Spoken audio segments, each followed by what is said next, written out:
할렐루야. 이사야 8장 말씀 함께 나누겠습니다. 이사야 8장 말씀은 경고의 말씀입니다. 이스라엘 백성에게 경고하십니다. 경고라는 것은 결국 하나님의 사랑이죠. 하나님 우리를 사랑하시기 때문에 경고하는 겁니다. 사랑하지 않는 백성들에게 경고할 필요가 없습니다. 심판만 하면 되죠.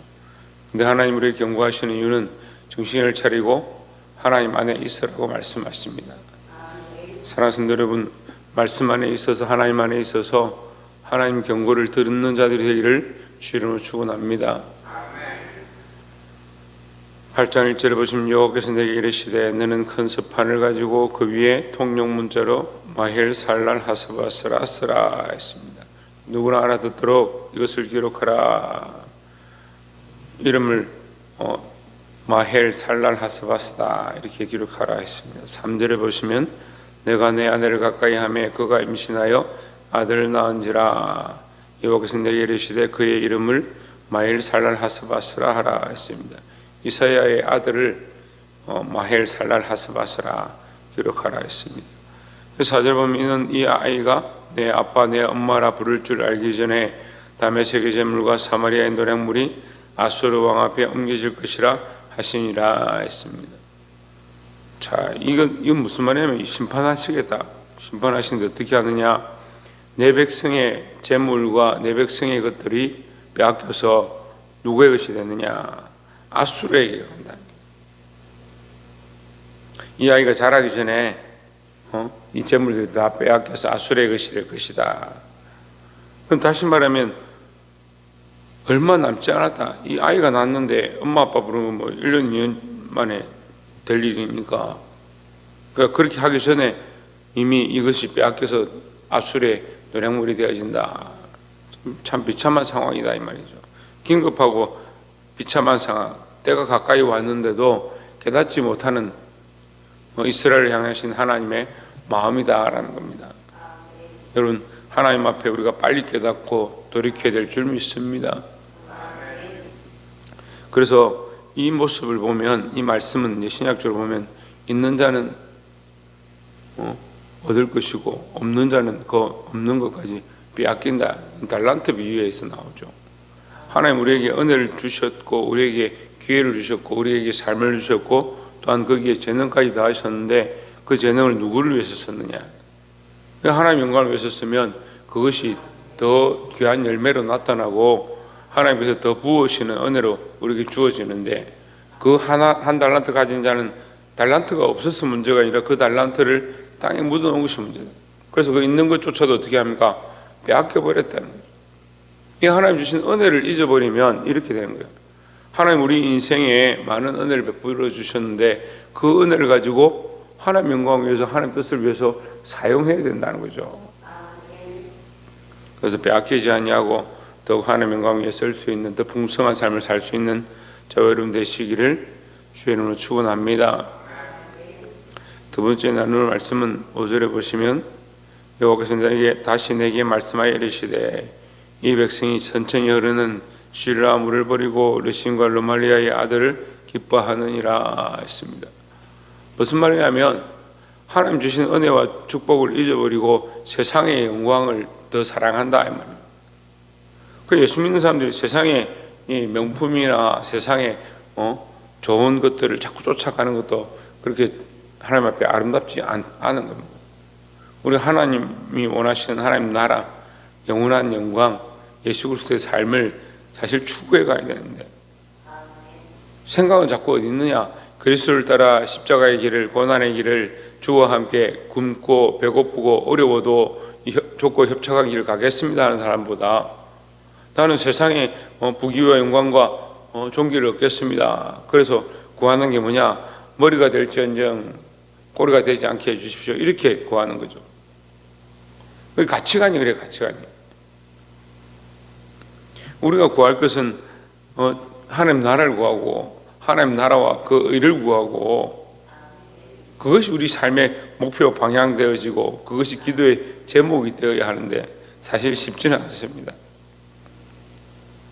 우리가 서로 기도하고 중보하고 축복해 줄 때에 서로에게 하나님 저들에게 필요한 것들을 공급하시고 이 사람들을 하나님 축복하시고 지경을 넓혀주시고 이렇게 기도하는데, 사실 예수 믿는 사람, 믿음으로 사는 사람의 삶은 이 지경이 넓어지고 부유하고 축복되어지고 삶의 풍성이 넘치고 그렇지 않습니다.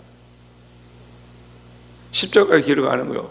바울이 성성장구하고 잘 나가서 승진하고 사람들이 다 인정해주고 그에게 계급을 주고 너 가서 다메섹에 가서 예수 믿는 사람들을 도살하라, 잡아와라, 그 명령을 받고 가는데, 그가 바라보고 그 영광의 길, 이 축복의 길, 이 사람들이 인정해주는 길, 이 길이 좋다라고 쫓아갔는데 가보니까 거기 중간에 누구를 만나냐? 예수님 만난 거예요. 자기가 바라보는 이 소망과 이상과 자기가 바라보는 이 이상이 예수님이 기뻐하신, 하나님이 기뻐하신 참된 그 길과는 다른 거죠. 그래서 그 사울의 길을 버리고 바울의 길을 다시 선택하는 겁니다. 주께서 우리에게 허락하신 그 길, 좁고 협착한 길, 나의 달려갈 길과 이렇게 하는 겁니다. 그전에는 내게 주신 모든 은혜는 나의 수고함과 나의 가족과 나의 혈련과 가말리엘 문파와 베냐민 지파와 이렇게 자기는 그렇게 생각했는데, 깨닫고 보니까 이 길이 아니라 예수 그리스도의 길, 하나님 위에서 부르신 부름의 상, 그것을 위해서 달려가야 될 길, 그 뒤에 것을 잊어버려야 될 길, 자기의 이 모든 영광과 모든 학문과 모든 지혜를 배설물로 여겨야 될 그런 상황이 되었네. 근데 지금 이 이스라엘 백성들이 뭘 하느냐? 하나님 주신 은혜, 실로아의 물, 천천히 흐르는 실로아의 물을 버리고 르신과 르말리아의 아들을 기뻐하느냐? 그 세상을 더 사랑하고 권력들을 사랑하고 그 아수르 민족들을 더 사랑하고 그들을 더 존경하고 정말 두렵고 무서운 나라구나, 애굽을 사랑하고. 이사야서에서 넘어가서 예레미야의 말씀으로 계속 연결되는 게 뭐냐? 이런 고난과 환란이 닥칠 때, 적군들이 쳐들어올 때 하나님 앞에 엎드려야 되는데 누구에 가서 엎드리냐면 아수르가 쳐들어오니까 애굽에 가서 엎드리고, 적군이 쳐들어오니까 우상 앞에 가서 엎드리는, 그 우상이 무너져서 거기 깔려 죽는다, 이런 표현들 하는 거야. 지금 여기도 똑같이 말하는 거야. 점술가와 마술사들에게 가서 엎드린다. 여기 19절에 나와 있죠. 하나님 앞에 엎드려야 되는데 신접한 자가 점술가 마술사들에게 엎드리는. 환난과 고난이 닥치면 그런 어려움이 닥칠수록 누구를 바라봐야 되냐? 하나님, 여호와 하나님을 찾아야 되고 예수 그리스도 앞에 나아가야 될 줄 믿습니다. 그래서 세상을 사랑하던 우리의 습관들, 세상을 쫓아갔던 습관들 내려놓고 돌이키시기를 주의 이름으로 축원합니다. 7절에 그러므로 주 내가 흉룡하고 창이란 큰 하수 곧 아수르 왕과 그의 모든 위력으로 그들을 뒤덮을 것이라. 그 모든 골짜기에 차고 모든 언덕에 넘치리라 했습니다.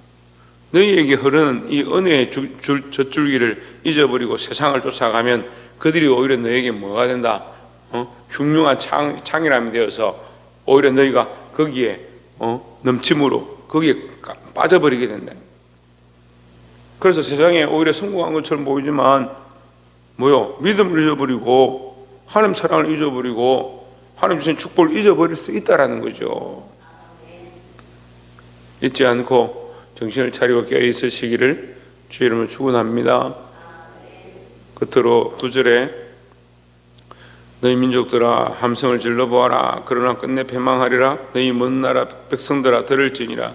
너희 허리를 동이라. 그러나 끝내 패망하리라. 너희 허리에 띠를 띠라. 그러나 끝내 패망하리라 했습니다. 자, 이것은 이스라엘 백성에게도 말하고 이방 모든 나라에도 다 얘기하는 거예요. 너 이스라엘 백성들 똑바로 봐라. 너 이방 나라들도 마찬가지다. 아수르야, 바벨론아, 너희가 아무리 강한들 너희 온 힘을 다해서 싸워봐라. 하나님 너와 함께 하지 않으면 너희가 무슨 힘이 있느냐. 이 7장에서 얘기했어요. 임마누엘의 하나님입니다. 8장에서 똑같이 말합니다. 임마누엘의 하나님, 그 하나님을 기억하라는 거죠. 10절에 너희는 함께 계획하라. 그러나 끝내 이루지 못하리라. 너희가 연합할지라도, 너희가 연합군을 구성해서 올지라도 너희 뜻대로는 되지 않는다. 말을 해보아라 끝내 시행되지 못하리라. 이는 하나님이 우리와 함께 계심이라 했습니다. 하나님이 우리와 함께 하시니까 그 나라들이 두렵지 않다. 근데 이것은요, 그렇기 때문에 이스라엘에게 너희 구원이 있고 너희가 승리가 있다 이렇게 얘기하는 건 아니에요. 너희가 이 세상을 의지하면 함께 망할 것이다. 그 이방 나라들도 마찬가지. 아수르나 바벨론도 하나님 똑같이 사용하시는 거예요. 너희가 함께 연합해서 오더라도 하나님을 의지하면 큰 나라가 되고, 결국 바벨론도 망해요. 왜 망하냐? 우상들 때문에 망하죠. 그럼 바벨론에, 저는 이 말씀 보면서 구약에서 가장 큰 이 센세이션, 큰 충격이 뭐냐? 이 바벨론의 느부갓네살에게 하나님 알만한 은혜를 주시고 하나님의 말씀을 듣지 않냐므로 그가 교만해서 짐승이 되어지는 모습을 보고 큰 충격을 받았습니다. 그거 왜 짐승이 됩니까? 하나님 그거 사랑하지 않으시면 그냥 버리면 되지, 내버려 두면 되는데. 근데 느부갓네살에게 하나님 알만한 기회를 여러 번 주는 거예요. 그리고 바벨론의 그 나라에 나라가 쪼개져도 메대와 바사로 쪼개지고 계속해서 진행되어지는 모든 왕들 가운데 하나님이 계속 뭐하냐? 하나님 알만한 역사와 기적들을 계속해서 보여주는 거예요. 그래서 하나님은 이방인들에게나 하나님의 자녀들 이스라엘 백성에게나 동일한 기회를 주시고 동일하게 역사하시는데, 그 하나님 앞에 하나님 우리와 함께 계심을 알아야 되는 거예요. 세상 나라를 의지하고 세상을 사랑하니까 너희가 망하는 것이다 라고 얘기하는 거예요. 그 이방 나라도 하나님 알지 못하고 하나님이 참 주인이심을 알지 못하면 결국 망하는 것이고, 이스라엘 백성들도 마찬가지로 하나님이 참 하나님이시고 그 하나님을 우리의 구원자 되심을 잊어버리면 다 잊어버리는 것이라는 거예요. 보게 되길 소망합니다. 9절에 여호와께서 강한 손으로 내게 알려주시며 이 백성의 길로 가지 말 것을 내게 깨우쳐 이르시되, 11절 12절에 이 백성이 반역자가 있다고 말하여도 너희는 그 모든 말을 따라 반역자가 있다고 하지 말며 그들이 두려워하는 것을 너희는 두려워하지 말며 놀라지 말고. 자, 세상 사람들이 어떻게 말하는 걸 듣지 말고 이 말이에요. 13절에 만군의 여호와 그를 너희가 거룩하다 하고 그를 너희가 두려워하며 무서워할 자로 삼으라 했습니다. 말씀을 맺겠습니다. 여러분, 우리가 누구를 두려워해야 되느냐? 세상을 사랑하다 보니까 세상을 두려워하는 거예요. 돈을 사랑하다 보니까 돈이 두려운 거예요. 돈을 사랑하다 보니까 돈이 제때 들어오지 않고 돈이 힘들고 재정이 어려워지면 그 재정에 매이는 거예요. 우리는 누구를 두려워하라고 하느냐? 하나님을 두려워해요. 하나님을 사랑하니까 하나님을 두려워하는 거죠. 이걸 뭐라고 하면 경외라 하는 거예요. 믿음 있는 세대들이 하나님을 경외할 줄 알아야 돼요. 하나님을 사랑하는데 하나님을 두려워할 수 있어요. 이것을 잃어버리는 거예요.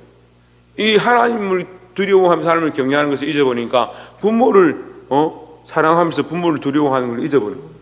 선생님을 사랑하고 존경하면서 또 두려워할 줄 알아야 하는데 이러한 것들이 없어져 버리는 거예요. 시대가 악해지면 점점 그렇게 되는 거예요. 근데 뭘 사랑합니까? 엉뚱한 걸 사랑해요. 세상을 사랑하는 거예요. 로마서 기자를 통해서 말씀하신 이 폐역한 세대가 로마서 1장 가운데 뭐라 합니까? 사랑해야 될 걸 사랑하지 않냐고 다른 것들을 음란하게 사랑하는 거예요.